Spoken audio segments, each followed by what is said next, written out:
puedo llevar? ¿Sí? Vale. Muy bien. Muy buenas tardes y bienvenidos a este debate, es un debate, o esta mesa redonda, diríamos. Yo soy Salvi Plaja, presidente de la DIFAT y director de diseño de una empresa española que se llama Simón. Decidimos hacer esta mesa redonda conjuntamente con Sison para intentar generar algo un poco más dinámico. Sison es diseñadora, estratega y es especialista a acompañar las empresas a través del diseño. Es presidenta de la ADG FAT y CEO de Nomon Design. Después también nos acompaña Gabriele Palma. Gabriele Palma es director general de Casa Seat. Quien esté aquí en Barcelona seguro que conoce a Gabriele. El impacto que está generando Casa Seat en la ciudad es muy grande. Desde el ADI a veces hemos hecho actos dentro y estamos muy agradecidos. Y Gabriele ha estado involucrado durante gran parte de su vida en el mundo de la automoción y en esta mesa redonda, donde de lo que trataremos de hablar es de la importancia de la integración del diseño y la creatividad dentro de las empresas, nos parecía que traer a alguien o una empresa con una trayectoria donde el diseño es algo supernatural, pues nos parecía muy interesante. Siguiente invitada la presenta Sison. Sí, nuestra invitada es Ginka, para los amigos, Andrea. Es una empresaria austríaca, una empresaria del mundo, una gran emprendedora desde sus inicios. Ella, en su primera etapa profesional, compró una empresa, Kate Kruse, una empresa alemana con mucha historia de muñecas, y durante 23 años la lideró, llevándola a un crecimiento muy importante.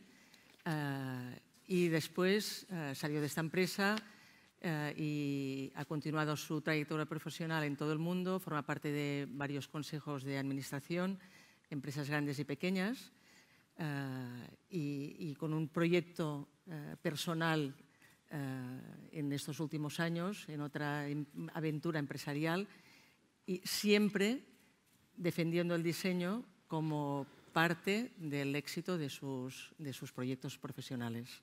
Entonces, le hemos pedido que estuviera aquí por esa trayectoria de apuesta por el diseño, por esta internacionalidad en su trayectoria, tanto en el mundo empresarial como en el mundo de la formación, porque también forma parte del board de escuelas de negocios, como por ejemplo es el IES. Y bienvenida, Andrea. Muchísimas gracias. Estoy muy feliz. Me hace mucha ilusión estar aquí hoy con todos vosotros.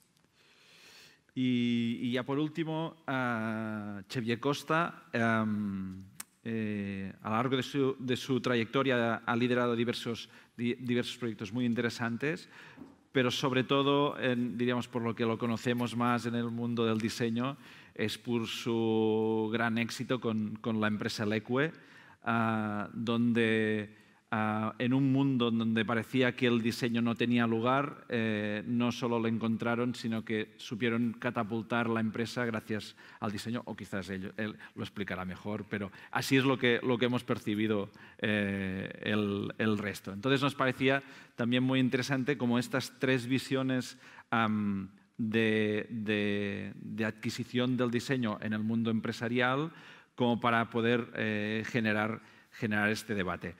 O sea, la realidad es que en Barcelona es un territorio donde la creatividad afluye de manera natural, es muy rico y muy creativo en sí. Y de hecho, esta idea de las industrias creativas. Pero lo que es menos habitual es el que empresas integren en su ADN, en el interior, la creatividad y el diseño. dentro de la misma estructura corporativa. Y lo que pasa a veces es que las empresas vemos el diseño casi como un gasto y no una propia inversión. Y esto lo que pasa es que al final el impacto de las industrias creativas es poco en el territorio, como si estuviera integrado. En realidad la industria siempre se ha ocupado de la eficiencia, de convertir las cosas en eficientes. Y en cambio el diseño lo que se ha dedicado y se dedica, y su clave es que el diseño lo que genera es la diferencia, ¿no? Entonces la fórmula genial es que el diseño haga diferencia y la industria lo convierta en eficiente, ¿no? Y este es diríamos que es cuando ese mix llega a su máximo valor. La idea de esta mesa redonda o debate es la de poner en valor esta idea de la unión entre el diseño y la industria y poca cosa más. Y yo creo que no me alargo más y daremos paso a las preguntas y empezamos el debate. Sin caso, para calentar, ¿no? Porque han dicho que hay que calentar un poco, la primera pregunta es como muy genérica, ¿no? Te la lanzaría a ti, Gabriele. Y sería, ¿cuál es la importancia del diseño en general en el mundo empresarial, en concreto en el caso de SEAT, que le ha dado sentido, ¿no? Bueno, muchísimas gracias, Aldi, gracias por invitarme y es un placer estar aquí, evidentemente. Y la verdad es que en nuestro caso el diseño tiene un impacto muy importante en todo lo que hacemos. En el mundo de la movilidad, de los vehículos, el diseño sigue siendo una de las principales, si no la principal, razón para escoger, de hecho, una marca. Es segundo, en la mayoría de los casos, a una fidelización hacia la marca, pero la primera vez que normalmente se escoge una marca de coches, muchas veces por diseño. Y esto representa aproximadamente, las investigaciones dicen un 30 o un 35% de las personas que lo ven como motivo principal.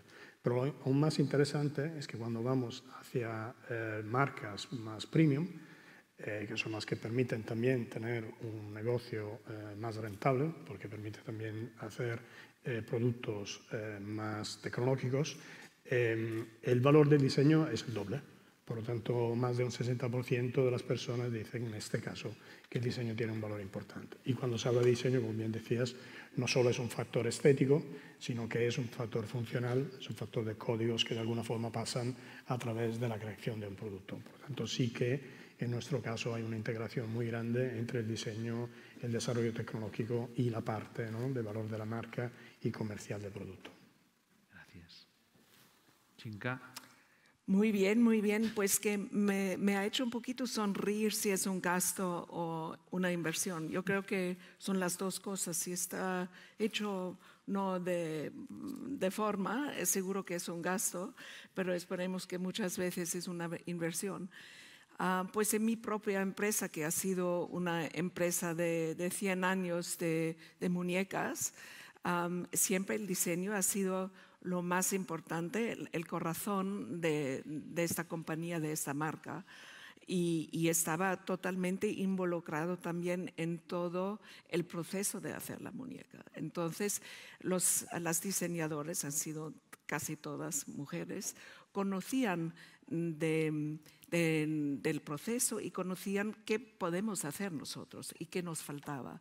Y entonces, con este conocimiento, pues creo que han hecho unos productos y unos servicios al cliente lo mejor. ¿Y cómo lo hemos hecho? Pues hemos tenido bastantes gentes involucrados en este proceso, de diferentes partes de la empresa, pues del marketing, de las ventas y sobre todo también los técnicos. Y nos han puesto unas preguntas bastante duras muchas veces en dónde tenemos que invertir. Y tengo que decir que también hemos trabajado con gente externa, pero desgraciadamente nunca han tenido el éxito como estos interno en la compañía. Esta es quizás también una de las cosas eternas del diseño, ¿eh? Pero sí. Bueno, en fin. Muy bien. Javier. Añadir cosas aquí Sí. ya será difícil, pero para mí, para añadir algo distinto, para mí no es tanto un problema que sea inversión o gasto, porque esto es un término contable y que no sirve de nada más, sino que verdaderamente es la conexión emocional con las personas. Y por lo tanto, antes, en el siglo XX o XVIII, las empresas estaban muy orientadas a hacer cosas, a hacer productos, era operacional, era masculino propiamente, y el diseño lo que aporta es la conexión al alma de las personas, con lo cual no sé si es una inversión, si es un gasto, pero es imprescindible. Yo me gustaría haceros una pequeña apunte. Estamos todos de acuerdo en que es imprescindible. ¿Por qué? ¿Qué opináis de por qué el diseño no está en las decisiones estratégicas de las empresas como puede estar finanzas? En Leque estaba en las decisiones estratégicas, estaba arriba de todo. ¿Pero crees que esto es... Finanzas iba detrás del diseño. ¿Esto crees que es habitual en tu experiencia conociendo otras empresas? No lo sé, sí. Porque el caso de Leque es un caso de éxito y ojalá que sea ejemplo porque realmente es una apuesta por el diseño. Pero no es lo habitual. No sé qué percepción tenéis vosotros como empresarios. Yo creo que cambia mucho según los sectores, según la estructura de las empresas. Está claro que si una empresa no tiene las cuentas en orden, ¿no? Las cuentas, es muy complicado luego de poder hacer cualquier otra cosa. No solo el diseño, sino cualquier otra cosa. Y por eso es evidente que las finanzas, ¿no? tienen un papel siempre clave en todo lo que mueve las empresas. Pero sí que hay todas las empresas que están vinculadas a una, digamos, a un punto, a una conexión, un poco como decía Xavi, ¿no? La parte emocional, la parte de explicar una empresa que tiene una visión, que tiene valores, que tiene un mensaje que quiere pasar a través también del producto, de la forma de trabajar, trabaja mucho con el diseño. Y el diseño puede ser también los espacios donde se trabaja, ¿no? Hay empresas que cada vez más enseñan, digamos, o utilizan también la sede, ¿no? del trabajo como un elemento de diseño que pueda pasar un mensaje. Bueno, en este caso también CasaSeat de alguna forma va en este camino, ¿no? Entonces, para nosotros también el diseño y el espacio que hemos escogido como emblema, digamos, de la marca en Barcelona tiene mucho que ver con el diseño. Por lo tanto, sí que forma parte de las estrategias en nuestro caso. Pues las compañías que yo conozco, francamente, también en todos, es que es como también una forma de atraer jóvenes que quieren trabajar. Como tú bien dices, es también el espacio donde se van a incorporar, es la forma como se presenta pues la compañía, la gente que trabajan ahí y qué visión tienen. Yo creo que es todo un entorno. Entonces, empresas que no lo tienen así, me imagino que cara al futuro, a largo plazo, van justo a tener este problema de atraer gente joven dispuestos a trabajar en estas empresas. Y así se puede decir ya viendo a dónde van, ¿no? Si me permites, Kinka, digamos, a raíz de lo que dices, hay una parte de CasaSeat que es más conocida, que es la parte de eventos, ¿no? de actividades que hacemos con el público, y yo en ese sentido me siento un privilegiado por poder trabajar en un espacio como este. Pero hay una parte que es un poco menos conocida, que es el hecho que dentro de CasaSeat también trabaja una parte del equipo de diseño, y ellos también se sienten muy privilegiados porque no es lo mismo trabajar, con todo respeto, en el polígono industrial de Martorell o en la esquina entre Paseo de Gracia y Diagonal, ¿no? Incluso por un diseñador es un motivo de atracción, es un motivo de atraer talentos y digamos, motivar a las personas, pero también tener una inspiración. Al final el diseño es creatividad, por lo tanto el espacio donde se trabaja tiene mucho impacto en lo que efectivamente es el resultado del trabajo final. No, o sea, oyéndoos hablar a vosotros es como que el diseño está superado, diríamos, ¿no? Pero en realidad ha sido un poco provocativamente en el sentido de que hemos escogido, diríamos, como 3 personas, 3 empresas donde el diseño es algo natural, correcto. Y diríamos, era como poder explicar desde vuestro punto de vista cómo la importancia que ha tenido en vuestra experiencia, ¿no? De hecho, desde el FAT, desde todas las asociaciones, creo que no me equivocaré, lo que notamos es en la salud, hablando de aquí, de este territorio, de Barcelona, alrededores, ¿no? Notamos que la salud del diseño, cuando estamos hablando donde el valor del diseño es muy estético, tenemos un gran alto nivel y tenemos marcas que pueden competir a nivel internacional sin lugar a duda.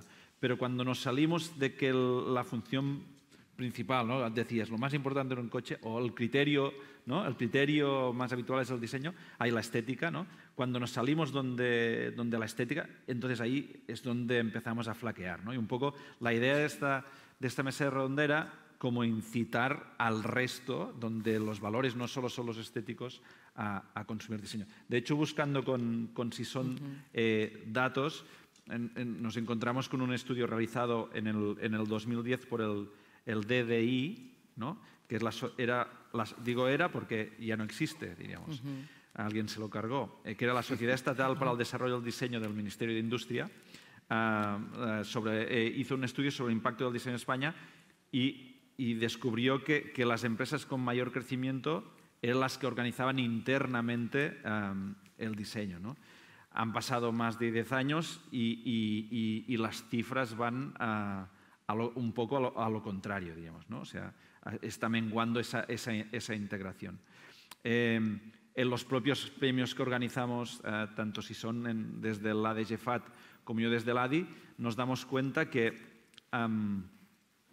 el 90% de los diríamos, productos presentados son realizados por autores externos, por estudios externos, que no es que estemos en contra, ¿no? Pero que, diríamos, esto es como un servicio subcontratado y solo un 10 está internalizado, ¿no? Pero cuando nos comparamos versus Europa, con premios mayoritariamente alemanes, porque donde históricamente, ¿no? ha estado, allí vemos que es todo lo contrario, que es casi el 90% son equipos internos, muchas veces ayudados por terceros, es decir, por estudios externos, pero que está como normalizado en el interior. Y antes, ¿no? Lo hablaba con Jinka, ¿no? y decía, no, pero es que además el premio es alemán, pero las empresas que se presentan son de todo el mundo y, por ejemplo, el caso más sorprendente es China, que es quien ha llegado más tarde con lo del diseño y tienen clarísimo que el diseño está integrado, ¿no? Entonces, la idea eran dos, ¿por qué no avanzamos aquí en España en este sentido? Si lo veis, o cómo podríamos incitar al resto, ¿no? a copiar vuestro ejemplo, diríamos, ¿no? No sé, Xavier. La primera parte de la pregunta, no, ¿por qué en España no avanzamos en esto? Bueno, es igual, olvídate de ella. O sea, me refiero, o sea, tú eres un caso excepcional en el sentido de que, ¿no? Puedes explicar un poco, ¿no? Cuando llegaste, lo que encontraste y cómo lo cambiaste ¿no? Sí, cuando empezamos en Leque era una organización donde se hacían moldes, digamos, y estos moldes pues eran un producto que se le ponía pues el caucho y se hacía el producto. Y lo que se decía diseño al final era una dirección técnica de cómo hacer un molde para inyectar prácticamente, ¿no? Con lo cual no había ninguna, o sea, era utilidad única, o sea, era utilidad y todo lo que se trabajaba era para eso, con lo cual la conexión con el corazón de las personas, con las necesidades de las personas, etcétera, no estaba trabajada, no existía, ¿no? Al empezar a trabajar, incorporar el diseño, primero una combinación de externo e interno, porque con Lucky hemos trabajado durante muchos años, y después, pues más puramente interno, conseguimos entender qué necesitaban las personas, qué querían, qué vivían. Y en este proceso de comprender, de entender a las personas es donde luego empezó pues, la ebullición creativa nuestra, ¿no? También hicimos otra cosa. Nos habían enseñado desde las escuelas de negocios el marketing, el marketing, el marketing. Y el diseño estaba supeditado al marketing, ¿no? Nosotros lo que hicimos fue, no, lo mezclamos todo, creamos equipos conjuntos, pensando, o sea, incluso habíamos hecho alguna estatua de los usuarios a quienes nos dirigíamos. Y estas estatuas a veces tenían post-its de cómo se sentían y cosas que encontrábamos por el mundo. Con lo cual teníamos a la organización toda ella orientada pensando en estas personas. Claro, allí dentro, ¿qué había? Pues había gente de diseño, había gente de marketing y había incluso otras especialidades, porque había gente de psicología que estuvo trabajando con nosotros o de sociología dentro de la organización, con lo cual de golpe empiezas a pensar y a hablar con estas personas y a conectarte y a hacer cosas que nadie se había dado cuenta que podíamos hacer. Incluso dar cursos de cocina por el mundo. Pero si tú haces cosas, no, yo atiendo la necesidad de estas personas. O libros. Recuerdo que en el 2013 había 3 libros nuestros en el ranking número 1 de ventas de España de libros de no ficción. Y no se vendían en las librerías. O sea, porque hacíamos cosas, entendíamos a la gente, conectábamos con las necesidades y las íbamos a buscar. Y a partir de aquí, las cosas fluyen, ¿no? Y cuanto más lejos estuviera yo de todo lo que pasaba allí, mejor, porque así no ponía las finanzas por delante Ginka, esto me recuerda a los silos de los que me hablabas esta mañana, ¿no? Sí. Es que tú me hablas de mi corazón, ¿no? De todo ese. Tú tienes que irte afuera y entender que están buscando la gente y abrir justo estos silos. La gente, sobre todo los alemanes, les encanta, austríacos también, trabajar en silos. Entonces aquí, como hemos dicho, finanzas o sobre todo también el departamento de desarrollo, sobre todo los técnicos, ¿no? Sí. Se están enamorando en sus ideas y están olvidándose de las personas que lo van a usar, ¿no? Estoy ahora pensando a una compañía que conozco que está desarrollando un producto para una mamá para dar leche, pero es un producto que se ve que sale de un silo. Y yo creo que han hablado hace 7 años con 5 mamás y nunca más, ¿no? Y eso hay que evitar. Es decir, que tienes, como tú bien has dicho, tienes que ir donde están la gente y involucrar a todos. No todos, pero tu equipo de tu compañía. Entonces, yo creo que tener el mente abierto al mundo es una de las que te hacen, que te dan el success, ahora no, sí, éxito, muchísimas gracias, y romper estos hilos. Y ahí va también, como hoy en día todos saben, en la línea del design thinking, ¿no? De tener gente de diferentes especialidades. Y, perdonad, romper los silos, estamos de acuerdo en que el diseño es una parte importante, pero ¿y el diseñador? O sea, ¿qué papel puede jugar en este papel de unir equipos, de romper silos? Iba para mí la pregunta. Sí. Bueno, al final el diseñador... Hablabas de Lucky antes. Hablabas de Lucky, un diseñador que es... Bueno, o Lucky o cualquier otro. Al final es una capacidad de imaginar, de visibilizar, de convertir todas estas... Mira, conecto con, por ejemplo, hicimos uno de los primeros productos que hicimos con Lucky, era un exprimidor de limones, que al final era una cosa de silicona que le ponías medio limón, apretabas y salía. Esto salió tomando una copa a la Plaza Real, porque nos manchamos. Y nos preguntaban una vez en el anterior edificio del FAT, fuimos a hacer una charla, y ¿cuál fue el briefing? Y yo no sabía que era un briefing aquel día, ¿no? De verdad. Digo, no sé, que nos manchamos con el limón, ¿no? Pues es esta... capacidad de visualizar e incluso de ser gamberros al principio de todo, de romper cosas que están establecidas y que te atreves porque eres un inconsciente, ¿no? Y eso nos lo daba o nos lo aporta también esta visión del diseño, que a veces, Salvi, esta visión a lo mejor tiene que venir de fuera de la empresa, porque la empresa muchas veces está tan con silos y con una cultura, unas creencias y unos procedimientos, eso de la ISO 9000 ha hecho mucho daño,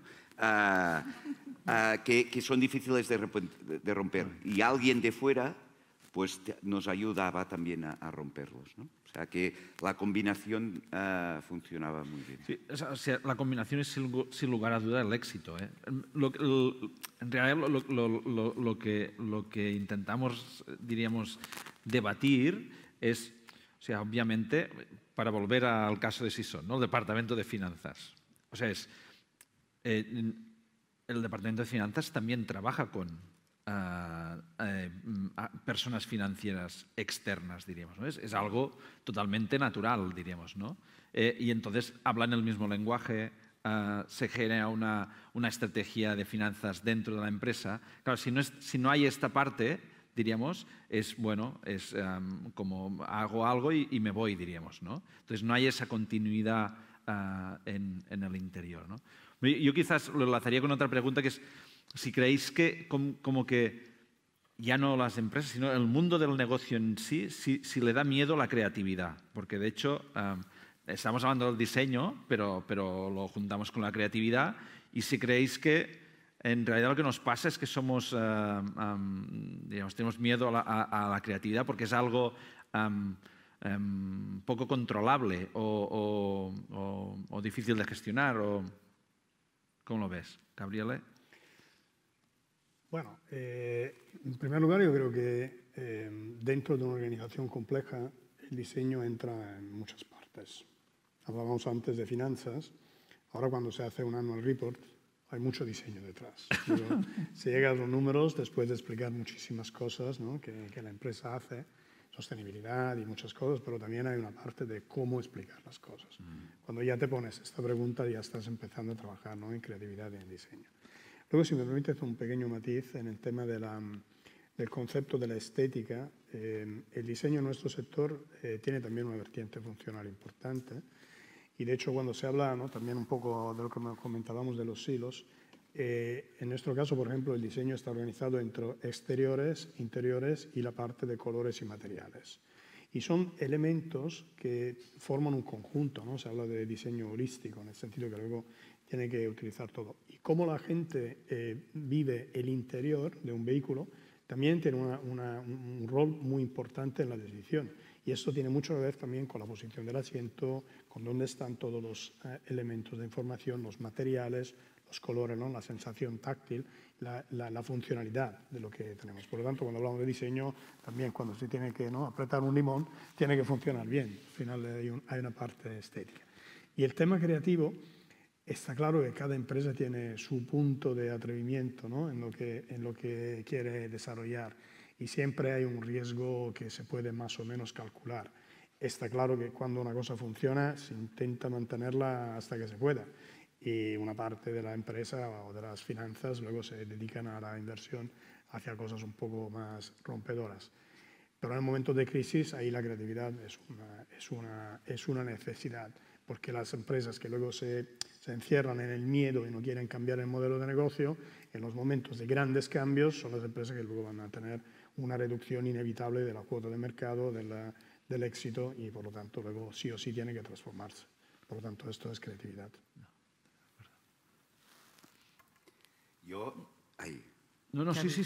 Sí, es un debate. Juntando con la creatividad, quería un par de cosas más. La primera de ellas era que estoy muy de acuerdo con Gabriele. Yo he vivido en mi actividad actual, digamos, en las organizaciones que estoy liderando, la transparencia es absoluta, con lo cual las cuentas de resultados las explicamos regularmente a toda la gente, toda la empresa, etc.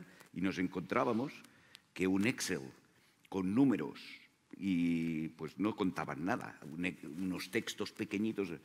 Pues hemos diseñado y rediseñado el balance, la cuenta de resultados, para que todo el mundo lo entienda, porque normalmente las personas, o muchas personas, no tienen un conocimiento tan económico profundo, digamos, de una cuenta de resultados o de leer un balance. A la que lo pones visual y, ostras, todo el mundo toma conciencia plena de cómo su impacto en su trabajo tiene en aquella cuenta de resultados, que antes era 603, ventas no sé qué. No, la 600 es de gastos, me parece. Es igual. Pero lo entendéis, ¿no? O sea, lo veis. A la que le pones creatividad, le pones diseño a todo lo que haces, todas las personas se sienten parte del proyecto, propietarias del proyecto, y se lo hacen suyo. Y esto tiene que ver con la creatividad. Otra cosa que siempre he defendido e impulsado muchísimo es el hecho de que diseñadoras, personas de marketing, de cualquier equipo, se vayan a vender, se vayan a voltar mundo. No solo a observar y ver tiendas, no, a vender y a explicar y a comunicarse, porque de esta manera conectas verdaderamente con las personas y sobre todo si escuchas. Te das cuenta de tantas cosas cuando escuchas que luego es una fuente de riqueza extraordinaria. Con lo cual estos hilos, a la que empiezan los equipos a trabajar juntos, a viajar juntas, de golpe perdemos los hilos y se hacen equipos que están interrelacionados. Déjame solo 2 puntos más que tú has dicho. Escuchar y también vigilar o mirar. Porque tú aprendes mucho y impulsa tu creatividad.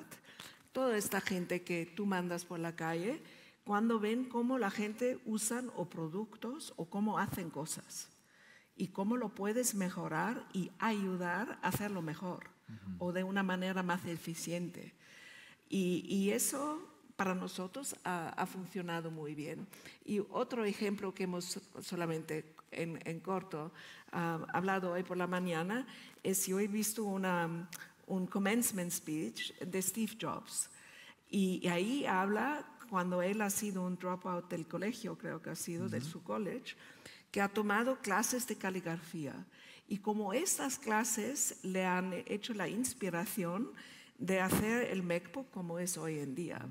Y yo creo que es algo así de abrir tu mente y absorberlo todo y ponerlo en algo, ¿no? Si sea un servicio, un producto o cualquier cosa.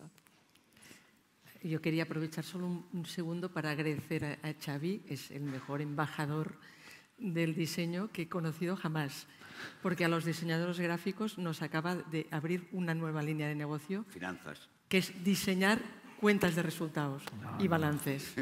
O sea, hay que ponerlo porque hay muchos de estos y no se entiende ni uno. Eso por un lado. Y luego el tema está de la conexión, y volvemos al tema de los hilos, tiene que ser en todos los sentidos. Estoy de acuerdo, los diseñadores debemos ir a conocer, a comprar y a escuchar, pero tiene que funcionar en las dos direcciones, porque si no, pasa una anécdota, solo si me permites, de un producto que diseñó Luis Bassat, que era una agenda que se desplegaba y que tenía una funcionalidad. Entonces, una vez entré en una tienda para preguntar, nosotros habíamos colaborado en ese proyecto, para preguntar a la persona que lo vendía, cómo lo explicaba, y oye, ¿y esto para qué sirve? Y contestó, son cosas de diseñadores. Entonces, a ver, si no salvamos las cosas de diseñadores, es difícil de pasar de este estado en el que estamos ahora, ¿no? Pero bueno, con embajadores como tú... No. Sí, sí. Yo soy ingeniero químico, imagínate. Esto es lo que tiene más mérito. Muy bien. Vamos bien de tiempo, pero ya pasaríamos como al tercer bloque, diríamos que hemos hablado de la importancia del diseño, si tiene sentido o no integrarlo.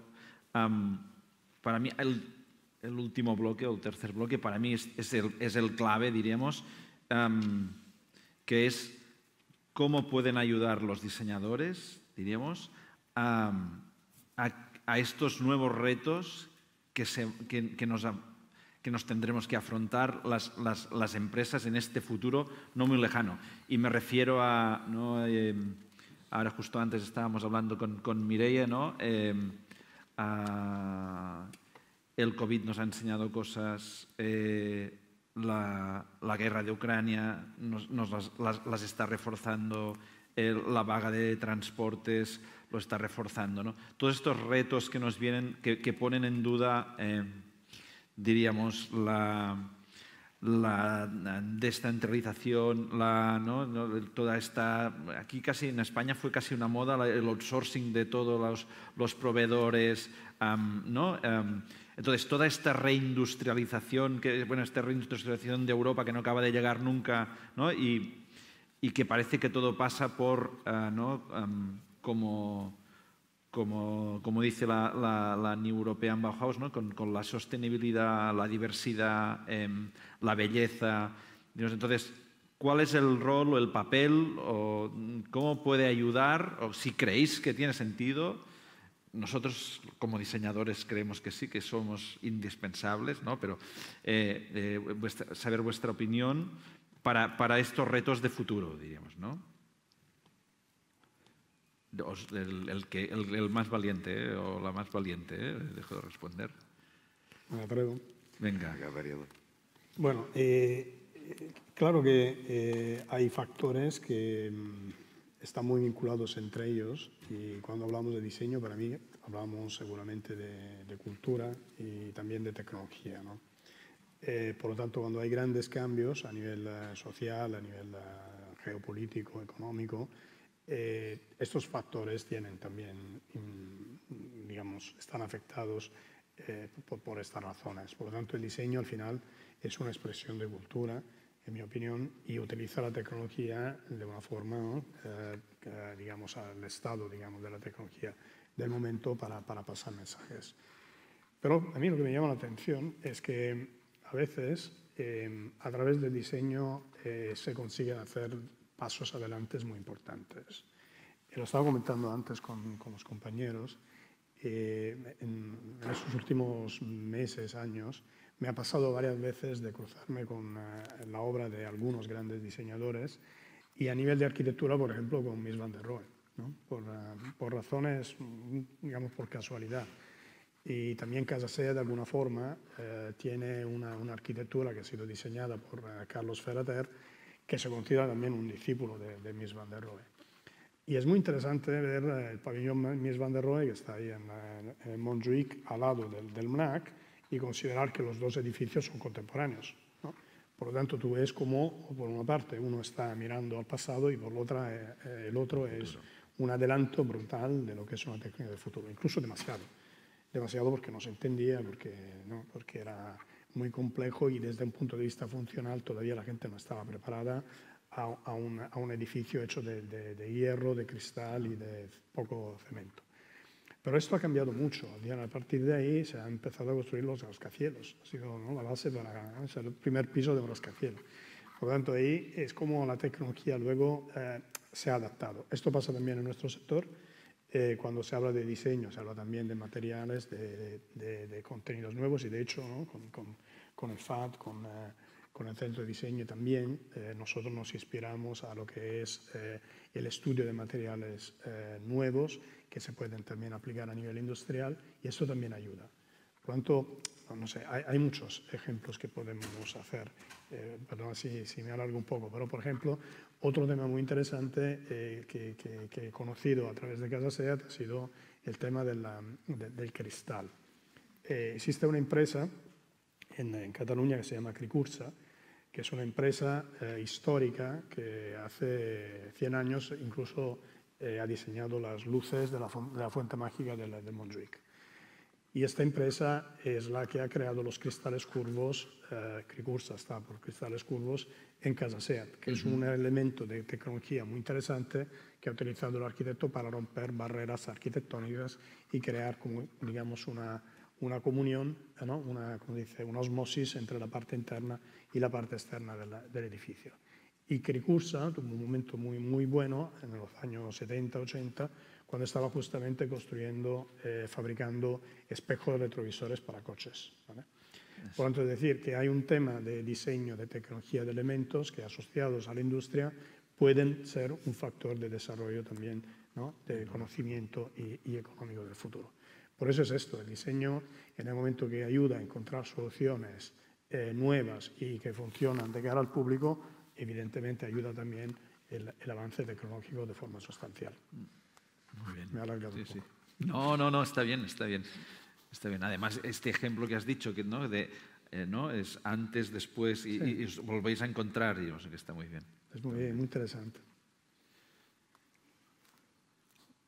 Pues un poquito en esta línea, como lo hemos comentado antes, una cosa son nuevos materiales que surgen, pero por ejemplo, no coches, pero digamos productos de cada día, ya no vamos a ir a muy lejos. Tenemos que pensar cómo podemos producir aquí con materiales nuevos y que de una manera que a un coste aceptable. Y ahí también entra el diseño, el material y todo el conjunto, por ejemplo, también la tecnología 3D o cualquier cosa que nos va a traer el futuro, ¿no? Pero tenemos que pensar aquí, la gente que vive, la reindustrialización, como tú lo has bien dicho, y haciéndolo aquí con poca gente y con un material bien usado y con gente que lo pueden hacer esta transmisión. Y yo creo que es un desafío bastante grande y unas oportunidades inmensos para la gente que están aquí, ¿no? Sí, es totalmente de acuerdo. Es enviar bits en lugar de enviar piezas, diríamos, ¿no?, con la impresión 3D. Sí. Yo, en este sentido, os quería apuntar unas palabras de Víctor Papanek, que es un diseñador que, de hecho, por eso le echaron de la Asociación de Diseñadores en Estados Unidos, que dijo que el diseño podía ser parte de la solución, en este sentido, por ejemplo, en el tema de sostenibilidad, pero también era gran parte del problema. ¿Qué opináis de esto? Porque estamos hablando de productos más sostenibles, de proximidad, pero ¿y todos los productos que no necesitamos? O sea, ¿cómo el diseñador puede contribuir también a frenar esa tendencia al sobre...? Sison, te puedo hacer una pregunta. ¿Cómo? Te puedo hacer una pregunta yo. ¿Existe un buen diseño y un mal diseño? Que al final es esta, ¿no?, la forma. Es decir, que el buen diseño es el diseño que está poniendo, digamos, en equilibrio muchos factores y que consigue mirar adelante. Un diseño entendido como pura estética o un elemento puramente, digamos, atrevido, tiene obviamente un valor, pero al final se queda en su mundo, ¿no? Es un poco esta la provocación, creo. Pues yo creo que la pregunta es relevante y depende cómo tú puedes dar la respuesta a este diseño. Claro. Y si no es relevante, creo que es mediocre. Exactamente, ¿no? Creo que ese está el tema. Pero si es necesario o no es necesario, ¿cómo lo ligáis eso? Bueno, el diseño siempre es necesario. Cualquier cosa tiene diseño. Es como la comunicación. ¿Cómo puedes no comunicar? ¿Sabes? ¿Cómo puedes no diseñar? Aunque hagas algo muy sencillo. De hecho, el Bauhaus teóricamente era un diseño sencillo. La verdad es que era muy complejo y muy interesante, pero era una forma esencial y algunos lo han interpretado como un non-diseño, ¿no?, de alguna forma. Y tenía una vertiente funcional muy importante gracias al diseño. Es que, ¿sabes? Es que cada uno tiene, o el diseño industrial. Es muy curioso porque he visto antes subiendo en el piso arriba las escaleras mecánicas del edificio, el diseño.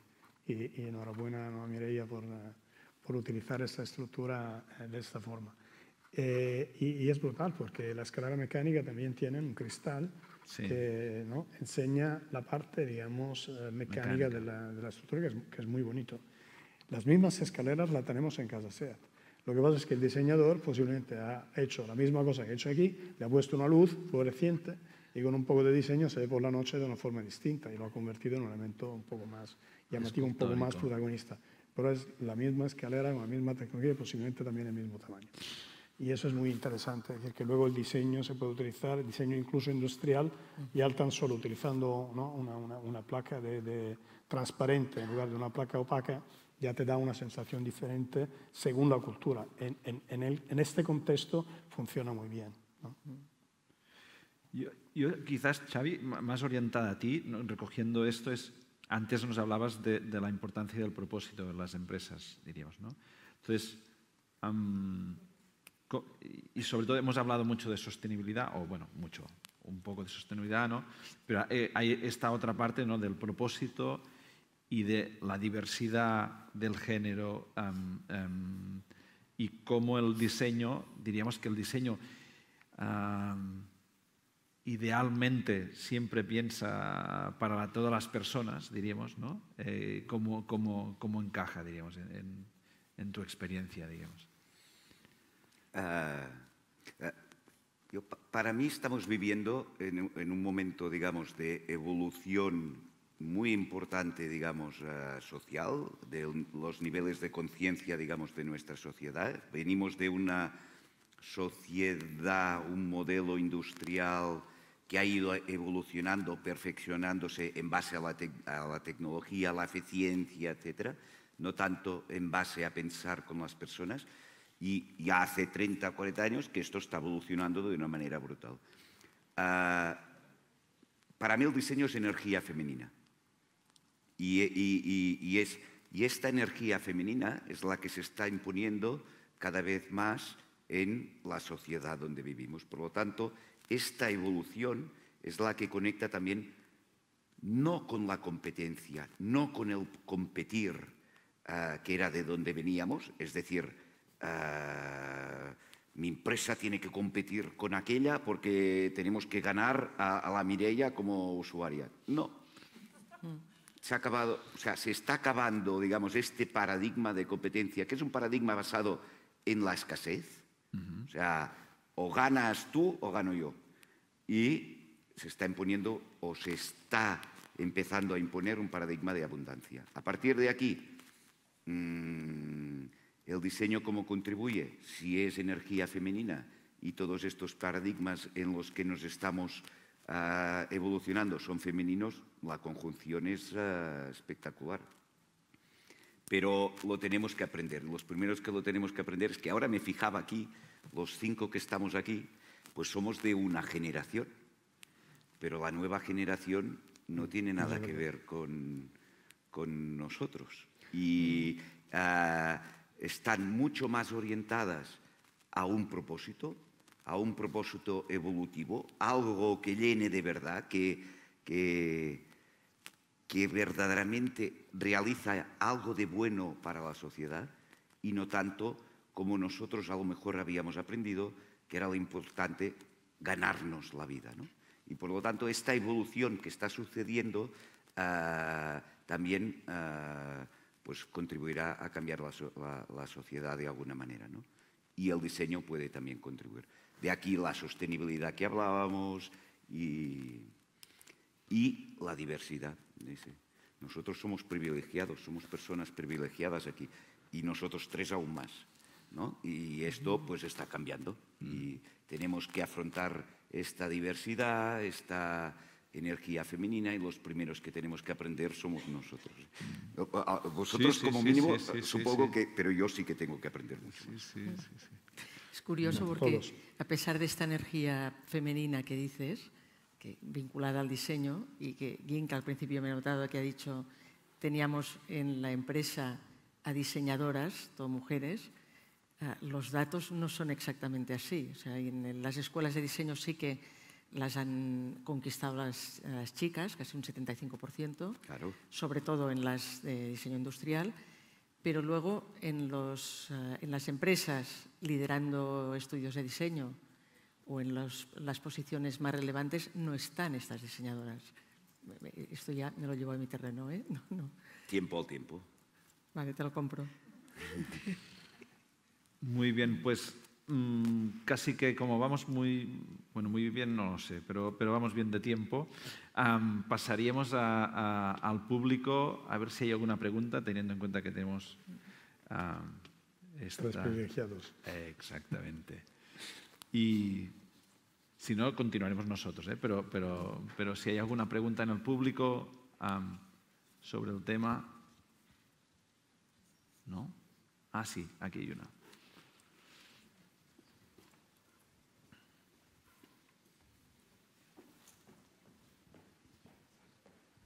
Hola, buenas tardes.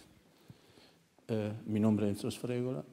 Soy un operador cultural que está creando un proyecto un poco disruptivo que se intitula Quantum Chaos Entertaining Events, Quickie abreviado, que será presentado dentro de 3 meses a la Universidad de Ramón Llull porque ha sido aprobado en el programa Idea Booster Lab.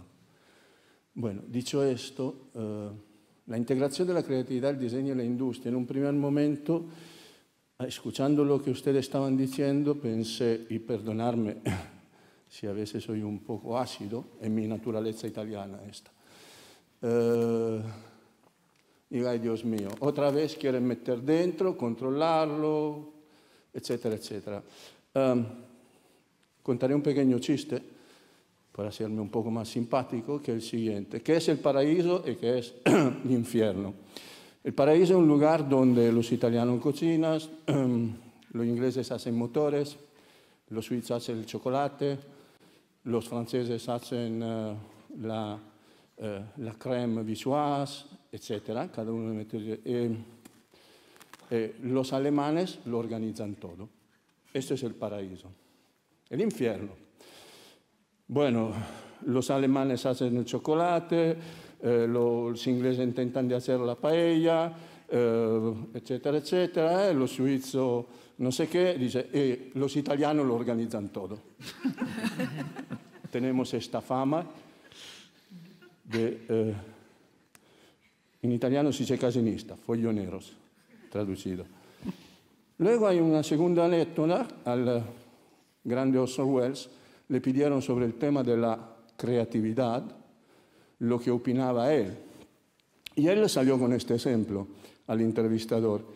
Le dices, ¿tienes presentes Suiza? Muy ordenada, súper organizada, muy parecida a Austria, ¿no? Su patria. ¿Qué han inventado en los últimos 500 años los suizos? El otro lo mira y dice, ¿el reloj? Sí. ¿El chocolate? Sí. ¿El queso gruyère? Sí. ¿Algo más? No me acuerdo. Vale. Dice, ahora vamos a un país vecino, Italia. Tú vas por la calle, era un periodo posguerra, gritan mucho, cantan, folloneros. Dice, ¿qué han inventado los italianos en los últimos 500 años? Dice, entonces empieza Michelangelo, Raffaello, Giotto, le hace todo, un elenco, hasta Enrico Fermi, padre de la bomba atómica, entre comillas. ¿Esto qué quiere decir? La creatividad nace del caos, no del orden. El orden mata la creatividad. Yo vengo de una industria del cava que produce, uno de los tantos trabajos, producía 10 millones de botellas en Italia, la cuarta de Italia. Por no haber sabido gestionar bien las cosas, intentando de pararla, la industria se fue al garrete. ¿Por qué? Porque la finanza mandaba mucho. Al lado del tema de esto hay la rebeldía, que un poco usted la ha tocado antes, Xavier, y que me ha encantado lo que has dicho. Entonces la pregunta es, según ustedes, ¿sería posible que la creatividad, el diseño en la industria hubieran tenido tanto éxito si no hubiera habido tanta rebeldía y tanto caos? Hago el ejemplo más clásico de todo. El señor Steve Jobs nunca consiguió licenciarse porque se marchó de Harvard, si no recuerdo mal, y también el señor Bill Gates. O sea, a veces institucionalizar mucho oprime la creatividad. Y si ustedes creen que esto todavía sigue siendo necesario, que la rebeldía y el caos son muy funcionales a la creatividad y al diseño. Gracias.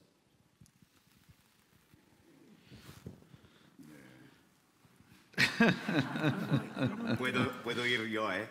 Sí. Mi punto de vista, que cada uno tiene el suyo, mi punto de vista es que el orden va ligado o el orden como lo estabas planteando, planificación, va ligado al miedo,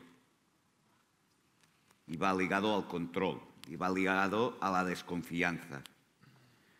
Y en cambio, si estamos pensando en abundancia, pensamos en confianza. Y por lo tanto, no hay miedo al caos y somos todos rebeldes. Pero rebeldes porque confiamos en lo que estamos haciendo. Y a partir de aquí es cuando nos podemos desarrollar. Pero es mi pensamiento, perdón. Bueno, no sé, yo como italiano... En una empresa española, alemana. Ya que llega una provocación italiana, muchas gracias por la pregunta. Yo creo que el orden, en primer lugar, como siempre, ¿no? Hay italianos ordenados y otros que no tanto. Yo soy el no tanto. Pero dicho esto, el orden también es eficiencia. Por lo tanto, cuando se trabaja en sistemas complejos, es imposible hacerlo sin una organización. Otro tema es cuánto la organización es flexible, cuánto la organización permite lo que decías antes de un punto de creatividad. Y es verdad que la creatividad es un pensamiento siempre lateral, es encontrar soluciones distintas a problemas que posiblemente ya existen, pero es verdad también que para conseguir una creación que luego pueda funcionar a grandes escalas, detrás hay una organización que tiene que saber cómo ponerla en marcha y hacer que esto pueda funcionar.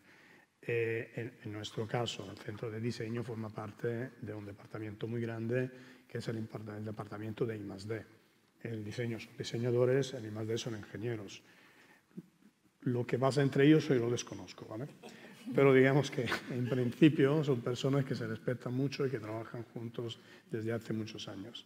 Y esto permite, por un lado, tener ideas rompedoras o novedosas y por el otro hacer que esto pueda hacer, al final transformarse en un coche cuando arranca, luego funciona. ¿Ves? Es que solo una línea más, no es blanco ni negro, necesitas los dos mundos, ¿no? Y los dos mundos tienen que convivir y hay diferentes maneras, depende si está SEAT o Leque. Y el chocolate alemán es buenísimo. No, pero yo solo quería añadir que curiosamente para mí Italia es el caso ejemplar de esta combinación de diseño interno y externo. O sea, no hay ninguna empresa italiana de las que conocemos que no tenga un departamento. Pero en realidad no es la voluntad no es la de ordenar el caos. No es esa, sino de introducir una parte de caos dentro de las empresas.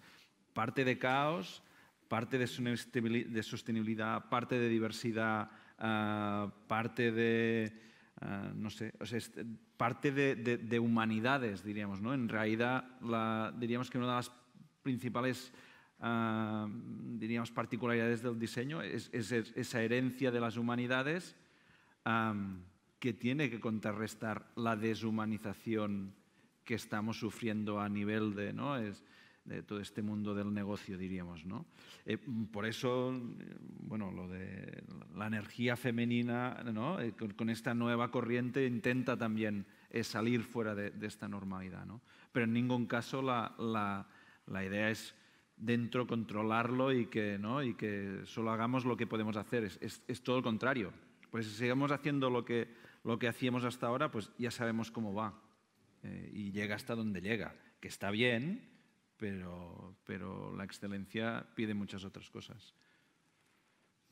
Bueno, sería interesante tener más preguntas, ya que estamos. Y allá arriba, allá arriba, luego tenemos allá arriba. Siguiendo con el tema del caos y la creatividad y la feminidad, entonces, ¿la energía femenina gestiona mejor el caos? No. ¿Cómo? Es que justo estaba poniendo agua y no lo he oído. Bueno, es que... La energía femenina gestiona mejor el caos. ¿Es qué? Gestiona mejor el caos. Seguramente se asocia la feminidad... Creo que sí. Un día hablábamos con Salvi, lo digo porque me gustaría que Salvi, me acuerdo que me dijo, ¿no? Todo el tema del mundo sostenible, ¿no? La circularidad, ¿no? Sí, esto viene bueno, esto ya es mi pensamiento, hago como de poniente y yo soy moderador, pero Eres diseñador. no, pero en realidad, o sea, yo lo que veo es que tuvimos que, o sea, es que los mismos que hemos estado hasta ahora en los sitios de poder, en las empresas, ahora de golpe, y ahora vamos a ser sostenibles. Y no va a pasar, seguro. Porque somos cambiaremos el plástico por otro. El pensamiento es, vamos a cambiar el de ahora por otro un poco más bueno y tira y ya está, ¿no? Para mí el cambio viene, o sea, mi idea es que hasta que no estén las mujeres en el poder, no vamos a ser sostenibles. Pero es mi idea, ¿de acuerdo? Yo tengo una jefa mujer, por lo tanto, ¿sabes? Muy difícil no estar de acuerdo. Pero lo digo porque hace falta otro pensamiento. El masculino no sirve. Pero es mi idea, ¿eh? Ahí cada uno... No sé, yo estoy convencido que el tema mujer-hombres, vamos en un tema igual un poco sensible. Pero sobre todo de cara a las nuevas generaciones, si hablamos de diversidad, yo creo que cada vez más se están un poco rompiendo, ¿no? Está claro que hay un valor o un concepto donde podemos decir que un cierto elemento es más masculino o femenino, pero ya es un masculino o femenino en cómo lo entendemos nosotros. Es decir, que yo creo que ya las nuevas generaciones tienen un concepto de masculinidad o feminidad que es bastante diferente de lo que tenemos en nuestra generación. Y va evolucionando cada vez más. Y no existe solo masculino y femenino, existe una diferencia bastante más amplia del tema hombre-mujer. Y cuando hablamos de diversidad, también pensando un poco en los italianos, hay un concepto de diversidad multicultural. Yo creo que esto es el reto que tenemos todos de cara al futuro, es decir, pensar a la multiculturalidad como puntos de vista distintos que son los que efectivamente pueden dejar soluciones. En cuanto al tema, si las mujeres gestionan mejor el caos, sin lugar a dudas. Pero esto es otro. Teníamos una pregunta. Sí, por acá arriba. Perdona, en este punto yo te diría que para responder a Mireia, la respuesta que hemos dado desde nuestra generación, que antes uno de vosotros habéis comentado, tú me parece, Javier, de la generación que somos nosotros, yo estoy totalmente de acuerdo en la que tú has dado. Pero si se la hiciéramos a otra generación, es en lo que apunta Gabriele, que estoy totalmente de acuerdo. Creo que aquí hay un cambio de paradigma, afortunadamente. Antes de la pregunta, le dejamos 10 segundos que quieres contestar también, ¿eh? ¿Te puedes sacar la mascarilla? Es que si no, no te oigo. Ahí. No era yo el que había d'aquí.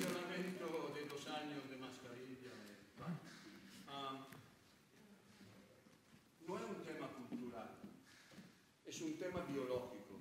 Lo explico mejor.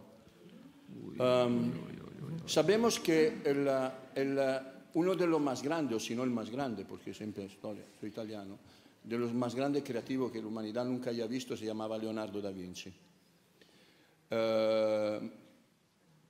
La característica de Leonardo da Vinci, y aquí por favor no hacemos una cuestión sexual, era que era gay, demostradísimo. Ahora resulta que el cerebro humano tiene dos hemisferios, uno es puramente racional y otro es totalmente emocional. Y resulta que el hemisferio más emocional, que si no recuerdo mal es el derecho, corregirme si me equivoco, el izquierdo irracional, uno es más masculino, el otro es más femenino. Yo, por ejemplo, a mí mismo me he aplicado este discurso intentando de hacer trabajar a la misma vez los dos hemisferios, haciendo una serie de ejercicios para ver si mis dos hemisferios estaban funcionando a la misma vez. Y me he dado cuenta que una cosa, que la síntesis, que podríamos decirlo de forma asiática, del yin y yang, produce esta creatividad donde la racionalidad y la irracionalidad se funden juntos y ya no es ya un problema de si es mejor la racionalidad masculina o la irracionalidad emotiva femenina. La creatividad es el fruto de un proceso donde los dos elementos se funden. Perdonadme, quería darle una explicación. Muchas gracias. Bueno, ahora sí, finalmente. Sí. Mi nombre es Francisco Valadez. Tengo el gusto ya de conocer a algunos de ustedes, los panelistas. Saludos, Gabriel. nos conocimos por ahí en Casa SEAT. Xavier, soy tu fan por todo lo que estás diciendo ahora. Recientemente no tenía el gusto de conocerte en persona. Soy diseñador de profesión y quisiera preguntarles una pregunta abierta al panel, ¿no? ¿Qué tan listas están las estructuras generacionales? Vamos a tomar los conceptos que han usado vosotros. ¿Qué tan listas están las estructuras actuales para recibir pensamientos divergentes de diseñadores, creativos, marketingianos, de una generación que probablemente no es tan cercana a la de vosotros, pero sí que está vinculada? Es decir, como creativos muchas veces el mayor reto es transgredir esas estructuras que ya están fundamentadas de antaño y que realmente la creatividad llegue a ser productiva hacia esas organizaciones. ¿Qué tan preparadas están las organizaciones para las que vosotros trabajáis? ¿Qué tan listas están para recibir este tipo de pensamientos creativos, pensamientos divergentes, pensar fuera de la caja? Porque muchas veces pareciera que una idea innovadora o creativa únicamente tiene que ver con el gasto, con el consumo, con cuánto va a ser, y detalles que probablemente, pues sí, a nivel técnico son muy importantes, pero que al final también limitan la creatividad, como por ahí ya lo habían mencionado antes. Esa sería mi pregunta abierta y me da gusto escucharlos. Una felicitación también al moderador y a los organizadores, porque incluir el diseño como parte de un desarrollo a nivel ciudad me parece que es una estrategia clave para hacer las cosas diferentes, ya que si seguimos haciendo las cosas como normalmente las estamos acostumbrados a hacer, pues el resultado va a ser igual. No va a haber evolución, no hay una verdadera evolución, llámese en lo digital, llámese en lo conceptual. ¿Hasta dónde está la voluntad de las organizaciones para admitir este pensamiento creativo divergente, las formas distintas de pensar y la multiculturalidad que por ahí tocó Gabriel Palma? Es una pregunta abierta, espero no haber tomado demasiado el micrófono, que estaré encantado de escucharlos. Muy interesante, ¿sí? Seguro. ¿Voy yo? Sí, empiezas tú. Vale. Bueno, yo creo que un poco todas las empresas de cualquier tamaño, somos conscientes que la velocidad de evolución digamos, de la sociedad, de la economía, está acelerando cada vez más. Por lo tanto, creo que un poco todos, la mayoría, somos conscientes también que las soluciones que estamos aplicando ahora no serán adecuadas para el futuro. Dicho esto, cada empresa tiene su organización, cada empresa tiene sus prioridades, sus valores y su forma de trabajar también según el mercado. En el caso en concreto del negocio de la automoción, nosotros necesitamos un tiempo de aproximadamente 4 años para desarrollar un producto, una inversión antes de producir el primer coche que roza los 1.000 millones de euros, más o menos, y a partir de ahí necesitamos mínimo 7-8 años para amortizar las inversiones y asegurar que el producto tenga éxito y sea rentable, ¿vale? Esos son números, digamos, genéricos. Luego hay matices, hay diferencias, pero es un poco para ubicarnos en dónde estamos. Por lo tanto, significa que cuando hablamos de diseño industrial, está claro que antes de empezar a producir el primer coche tenemos que tener bastante claro que esto va a funcionar durante un tiempo suficientemente largo. Y eso es un reto muy grande. Otro tema es la cultura de la empresa, porque dentro de una empresa el diseño, la creatividad, el espacio que se puede ofrecer también a los jóvenes o a personas con una cultura diferente puede cambiar según los departamentos, según los que es el punto de vista que cada uno dentro de la empresa tiene. Y en general, yo creo que cada vez más las empresas tienen necesidad de enseñar también una abertura. Estamos buscando, creo, todos, algo que sea rompedor, que se pueda comunicar fácil y que sea fácil, ¿no?, de entender por parte del mercado. Y el mercado es un poco todo, ¿eh? No es solo el consumidor. En algunos casos, la conversación de las empresas también afecta a las instituciones, ¿no?, a los que se llaman los stakeholders, pero también a los empleados y más y más y más. Por lo tanto, es ahí donde se crean oportunidades también para nuevas ideas, para escuchar más, posiblemente a los jóvenes o a personas que tienen puntos de vista distintos y dejarle más espacio, ¿vale? Eso es mi punto de vista, ¿no? un poquito en esta línea, como también hemos hablado antes, yo creo que por lo menos las empresas que conozco un poquito más por interno, porque trabajo con ellos, cuando estamos con jóvenes siempre dicen, oye, ustedes hacen eso y ¿cómo ven la sostenibilidad en su empresa a cara a futuro? Entonces, que el único que puedo decir, les estamos invitando, ayudándonos como empresa de hacer un éxito este roadmap que tienen estas empresas. Y como tú dices, algunos tienen unas inversiones y un tiempo de desarrollo más largo que otros.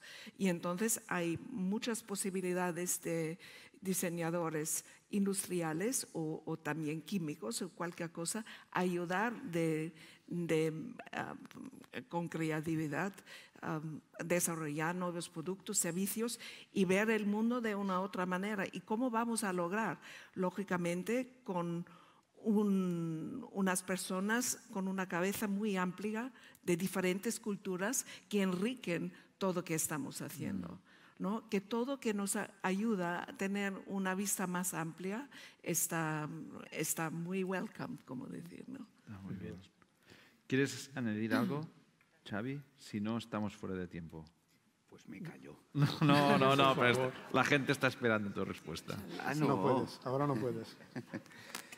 No, yo estaba pensando y reflexionando con lo que decíais ahora, y sobre todo viendo este encaje entre una necesidad de evolucionar y de cambiar y las diferentes estructuras. O sea, el momento actual con digamos, con la evolución en la que es complejo, no es complicado, sino que es complejo. Es como tirar de un espagueti dentro de un plato de espaguetis, o sea, es difícil ensartarla, ¿no? Con lo cual, una empresa pequeñita es muy fácil de evolucionar y de cambiar, y una empresa gigante cuesta mucho más. Pero lo importante es que empieza a haber incluso grandes empresas y grandes corporaciones que a trocitos, a pastelitos, trocets de pastís, van haciendo estos pilotos, estos cambios, estas evoluciones, incluso dentro del grupo Volkswagen en Alemania, pues ya hay evoluciones importantes y las cosas van sucediendo, ¿no? Lo que pasa es que es tan complejo y va tan rápido que tienes la sensación de que siempre vamos con el pie cambiado, ¿no? Y ya está. Muy bien. Yo quería concluir pidiendo a todos y a la organización, abriendo un melón. Hemos hablado muchísimo de diseño dentro de las empresas, nos hemos centrado mucho en el diseño industrial.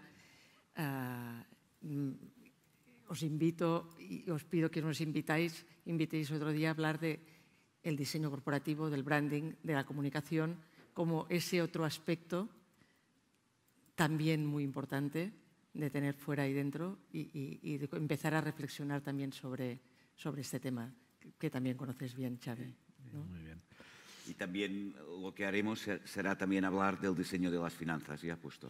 También, exacto.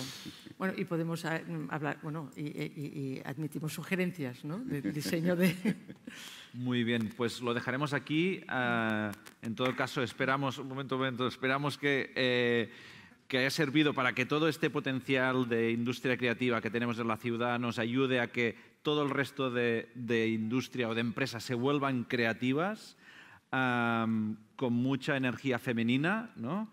Y nada más, antes de aplaudir, tenemos ahora preparada una networking party donde podréis hacer uso de todo vuestro caos en la sala A.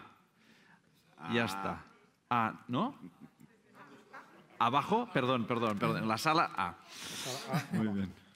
Gracias a todos. Gracias.